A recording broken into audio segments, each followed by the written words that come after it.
I want to describe a trap that almost nobody warns you about. You spend 20 years paying off your mortgage, you do everything right. And then you find out that being mortgage free doesn't make you liquid. It actually sometimes makes you stuck. And here's the other thing that happens with many parents. They wait until they pass away to leave an inheritance, perhaps the house. By that time, the children are likely in their 50s or 60s, and inheriting that money feels more like a bonus than a need. And by then, your daughter's children, let's say, are likely in school or working. She's already bought a house or perhaps even given up on the idea. And the money shows up 30 years after. It really could have changed things for her. And here's what makes it worse. You're not short of money. Here in Guelph, your home may be worth $835,000 and owned outright. No mortgage. On paper, you're perhaps worth more than you ever have been in your life. And you just can't reach the dollar without having to sell that house. So in this video, I'm going to show you 3 specific ways a reverse mortgage gets used as a strategic planning tool, not as a last resort, not because you're in trouble. And here's the first: giving your children an inheritance, a living inheritance, while it can still change their lives. The second is taking the stress out of selling the family home and moving into your next chapter home. And the third is selling for top dollar with the right kind of updates. And I'm also going to tell you what this costs, because it isn't free. And anyone who tells you or minimizes it isn't being straight with you. So I'm not a mortgage broker, and I won't pretend to be one. But I do sit across from people regularly working through these exact decisions. And I work with people in Guelph and Kitchener, Waterloo, and Cambridge areas who are in similar situations. Many of them are in their 60s or 70s or older. And they've been in their home 20, 25, sometimes 30 years, and they own outright or close to it. And they're trying to figure out what the next chapter actually looks like for themselves. So my focus isn't just the sale. It's the planning that happens before, during, and after the sign goes on the lawn. So let's put real numbers on the very first one: a living inheritance. So the average detached home in Guelph has been selling between 800 and 900,000 range this year. Let's use 835,000. That's your house owned outright.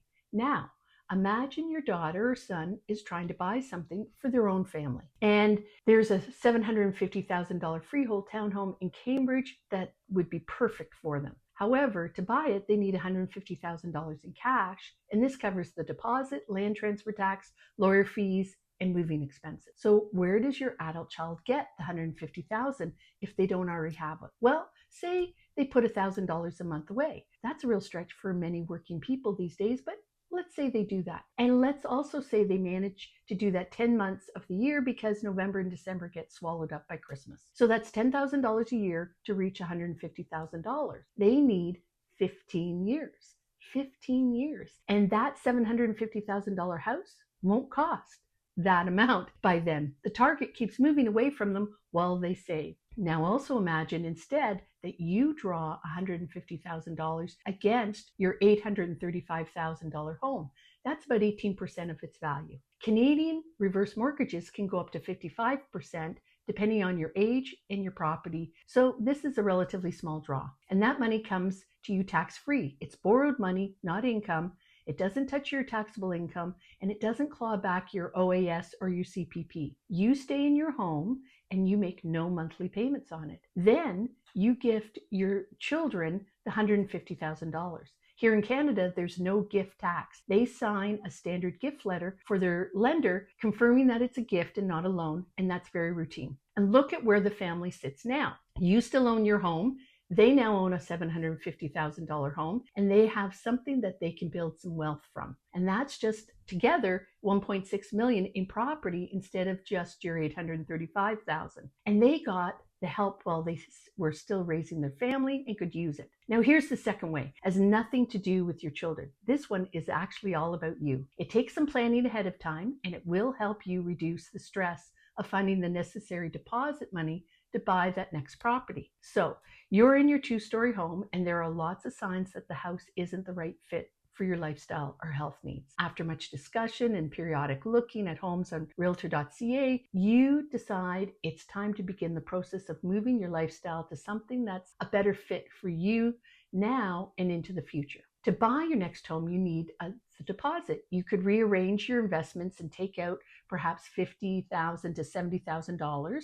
And that likely means taking that money into income And it may also interfere with receiving your OAS and CPP. And if your income surpasses that 93,000 limit before, then you get clawed back. And with some planning, you can access the money and not interrupt your pension or income tax you pay. So here's how a reverse mortgage flips the gap. You draw 50 to 70,000 against your current home. That becomes your deposit on the bungalow you want to buy. And you can pay that back from the proceeds from the sale of your family home. So think of it as an advance. In essence, it bridges the deposit for you.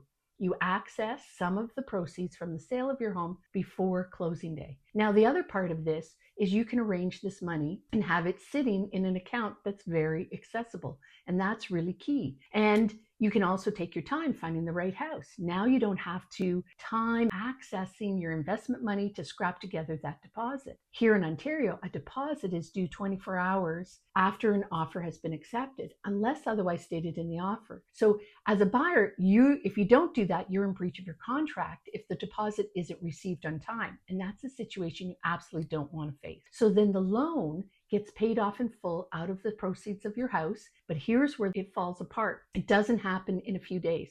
If you're looking at 4 to 6 weeks minimum from the first conversation to the money actually in your account. There's an appraisal, there's independent legal advice, which is required, not optional. There's underwriting on the lender side. So if you find the bungalow on a Tuesday and you need to put an offer in by Thursday, this does nothing for you. You have to have started before you started looking for that new place. And that's the mistake I see most often. People go shopping first and arrange the money second. With this, you have to flip that order. So just keep that in mind. Now here's the third one, and it's some people don't expect. You've been in your house, as I say, 25 plus years. You've raised your kids. It's been well kept and you're not embarrassed by it. But then you start looking at where you might move and you see what else is for sale in your neighborhood and you notice something a little uncomfortable to admit to yourself. These other houses have been updated more than yours. Yours hasn't, and it's the same street, similar square footage, and theirs looks perhaps 10 or 15 years newer. You don't need a renovation. What you need is a refresh, maybe paint throughout or some new flooring, light fixtures, door handles and cabinet hardware. Perhaps even one bathroom brought up to date, not a gut job. So we walk through it together and we price it out. And maybe it's $40,000 to $60,000. And the return is worth the time, the money, and the effort to do that. And you see, you need to remember that buyers are buying a mortgage payment. Here's what I know to be true. Buyers will pay, let's say $300 more a month in mortgage payments to have an updated home. Buyers are really quite cash poor, meaning they don't have the extra dollars after they buy to do the fix-ups or renos. But they can manage a cash flow of $300 more a month. So back to updating your home, that's $40,000 is real money. And most retirees don't want to pull $40,000 out of savings for a house they're about to leave. That savings is your buffer. It's the thing that lets you sleep at night. So you draw the money from your home equity instead, using a reverse mortgage. You do the work, you sell, and the loan gets paid off out of the proceeds, and your savings never gets touched. But the dollars aren't the whole story. An updated home photographs better. It gets more showings, and more showings gives you a real shot at competing offers. And it means you're far less likely to sit 35 or 40 days with few showings and no offers, and then having to do price drops. You know, a stale listing will cost you far more than paint ever will. So let's talk about what this costs, because I've just given you 3 reasons to really like reverse mortgages. Well, here in Canada, the interest rates run between 6.2 to 6.4 on a 5-year fixed as of mid-2026. That's higher than a regular mortgage or a line of credit. The gap is the price of not making monthly payments. Because you're not making monthly payments, the interest compounds on itself. There are setup costs too, an appraisal, legal fees, and lender administration. In all 3 of these, you're trading something. In the first one, you're trading estate value for timing. Your children get less in total, but they get it when it counts. The second and third are different. In both of those, the loan gets repaid within months out of the proceeds of your sale, and the compounding barely gets started.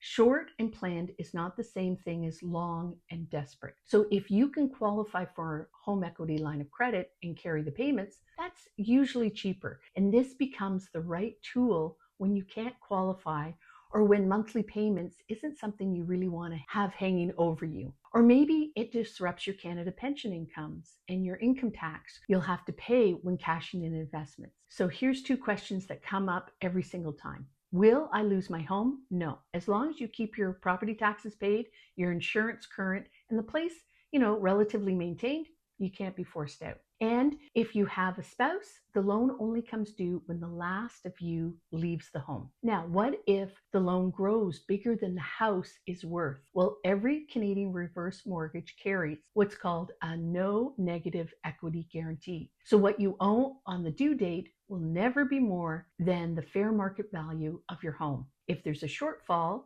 the lender absorbs it, not you, not your children, not your estate. That's part of the reason interest is higher. The lender is taking on this potential risk. So all three of these situations have the same thing sitting underneath them. Somebody had money and no way to reach it at the moment they needed it. That isn't really a money problem, it's a timing problem. And the timing problems are very solvable, but only in advance. So if you're 18 or more months out from making a move, that isn't too early to start working this out. That's probably the right time to start. The worst version of this is falling in love with a house and only then finding out what you can't do. So hope this has been helpful, and I'll see you in the next video.